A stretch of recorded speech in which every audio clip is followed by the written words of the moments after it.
मित्रों कि भारत के जीडीपी में बंगाल का योगदान 10.5% था और तीसरे नंबर पर था।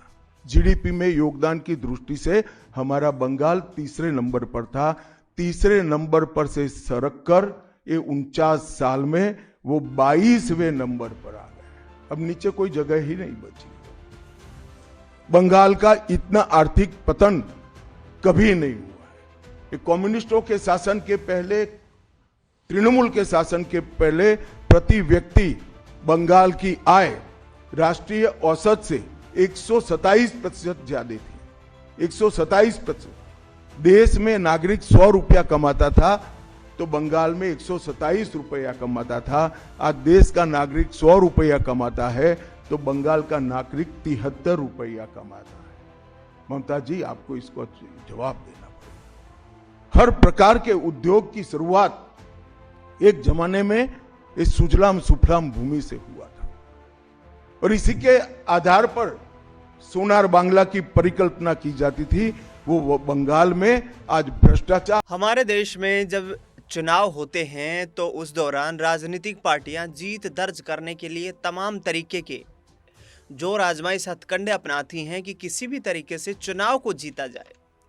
उसके लिए चाहे सुप्रीम कोर्ट हो, चाहे दूसरी संवैधानिक संस्थाएं हों, कई बार आपत्तियां भी दर्ज की जाती हैं। कई बार राजनेताओं के बयान पर कड़ी फटकार भी लगाई जाती हैं कि आप जिस लोकतांत्रिक देश में राजनीति कर रहे हैं उसमें मर्यादा के तहत ही राजनीति होनी चाहिए।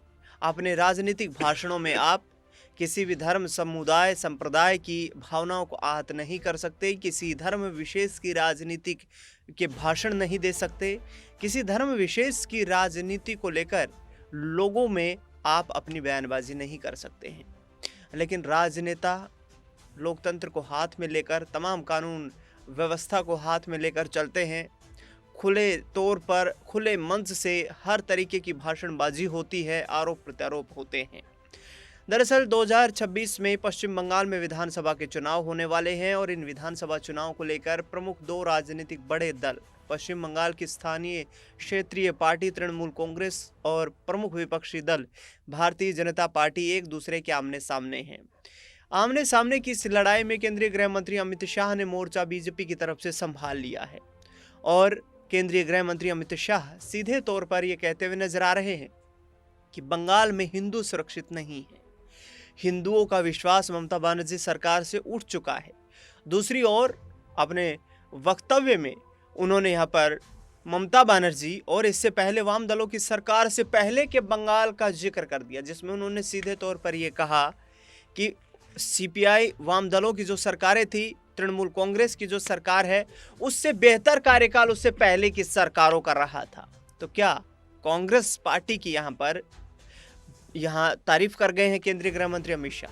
क्या कांग्रेस पार्टी इस मुद्दे को विधानसभा चुनाव में पश्चिम बंगाल में एक बड़ा मुद्दा बनाएगी? इस खास कार्यक्रम में इस पूरे मुद्दे पर चर्चा होगी, बंगाल की बात होगी। मेरे वरिष्ठ सहयोगी अमन जी इस खास कार्यक्रम में तमाम सवालों का जवाब देने के लिए इस चर्चा में जुड़ चुके हैं। सर, पहले तो आपका इस खास कार्यक्रम में स्वागत है। बहुत शुक्रिया। अमित शाह पूरी तरीके से राजनीतिक जो अपना एक कहते हैं कि ग्राउंड तैयार करने में जुट चुके हैं जी। असम में जाते हैं, पश्चिम बंगाल में जाते हैं, दोनों राज्य एक दूसरे से सटे हुए हैं। अब ऐसे में क्या देखते हैं अमित शाह की इस बयानबाजी को? पहला पक्ष तो ये है कि उन्होंने कहा कि तृणमूल कांग्रेस और सीपीआई की जो सरकारें थी उससे पहले का कार्यकाल जिन सरकारों का था वो बेहतर था। 1947 से लेकर 1977 तक कांग्रेस पार्टी की सरकार बंगाल में थी और बीच का कुछ वक्त ऐसा आया जब कुछ अन्य राजनीतिक दलों के साथ भी मिलकर कांग्रेस को सरकार बनाने का मौका मिला। जी बिल्कुल। लेकिन उसके बाद 1977 से लेकर 2011 तक फिर जो वाम दलों की सरकार थी और 2011 से अब तक ममता बनर्जी कंटिन्यू कर रही।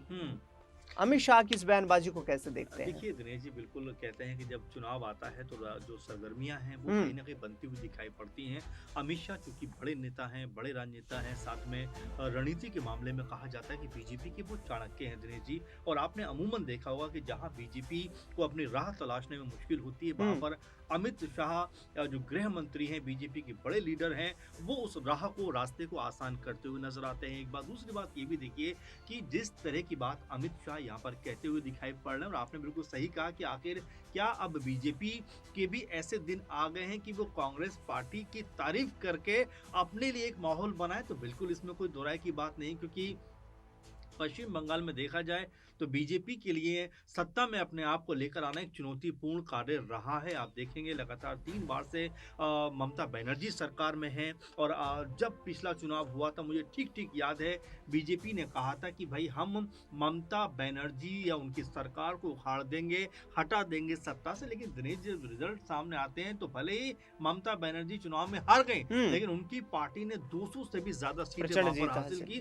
प्रचंड एक जीत वहां पर दर्ज की। तो आप ये मानकर चलिए कि बंगाल में अपनी भूमिका को बनाना, तलाशना अभी भी बीजेपी के लिए बहुत दूर की कौड़ी नजर आता है। भले ही माहौल बनाने का प्रयास करते हो, कभी शुभेंदु अधिकारी कोई बात बोल देंगे, कभी कोई महिला नेता बीजेपी की कोई बात बोलती हुई नजर आ जाएगी, कभी खुद गृह मंत्री अमित शाह को मोर्चा संभालने के लिए आगे आना पड़ेगा। लेकिन जो एक कह सकते हैं कि माहौल बनना होता है या बनाना होता है, ऐसा लगता है कि वेस्ट बंगाल में, पश्चिम बंगाल में अमित शाह या बीजेपी के तमाम जो चाणक्य या तमाम जो रणनीतिकार हैं, उनकी भूमिका या उनके जो शस्त्र होते हैं इस सबको साधने के, वो कहीं ना कहीं कमजोर पड़ते हुए दिखाई पड़ते हैं। क्योंकि पिछले 3 बार से लगातार बीजेपी यही बात कहती चली आ रही है। खासकर बीते 2 चुनावों की बात करें तो चूंकि मोदी मैजिक चलता हुआ दिखाई पड़ा, लेकिन उसका असर या उसकी बेखबरी एकदम बंगाल में नजर आती है। वहां पर भले ही लोकसभा के जरिए बीजेपी ने मजबूती के साथ में कदम बढ़ाया, लेकिन अगर हम विधानसभा चुनावों की बात करें, राज्य स्तरीय चुनावों की बात करें, तो वहां पर बीजेपी कमजोर नजर नहीं यार, लोकसभा का आपने जिक्र किया तो लोकसभा में भी तृणमूल कांग्रेस का प्रदर्शन काफी बेहतर रहा था। ममता बनर्जी के पक्ष से यहाँ पर समझना चाहूंगा, दर्शकों को तमाम जो है जानकारी आप साझा करिए कि क्या सेकुलरिज्म के ऊपर, सेकुलरिज्म के कॉन्सेप्ट के ऊपर यहाँ पर भारी पड़ता हुआ नजर आएगा हिंदुत्व, क्योंकि प्रधानमंत्री नरेंद्र मोदी का अभी इस चुनावी मैदान में उतरना बाकी है, और तमाम सार्वजनिक रैलियों से जिस तरीके की विपक्ष को जिस तरीके से वो प्रहार करते हैं, तो हिंदुत्व बनाम सेकुलरिज्म, क्या ये लड़ाई देखने को मिलेगी पश्चिम बंगाल में? क्योंकि लड़ाई काफी कांटे की टक्कर होगी, और ममता बनर्जी के लिए भी चुनौती होगी कि अपना सरकार का जो लगातार 2011 से उस सरकार में आती जा रही है, उसका रिपोर्ट कार्ड जनता मांगेगी। बिल्कुल। तो कैसे देखते हैं सेकुलरिज्म और हिंदुत्व की राजनीति को? देखिए दिनेश जी, हम चुनावों की बात करें तो तकरीबन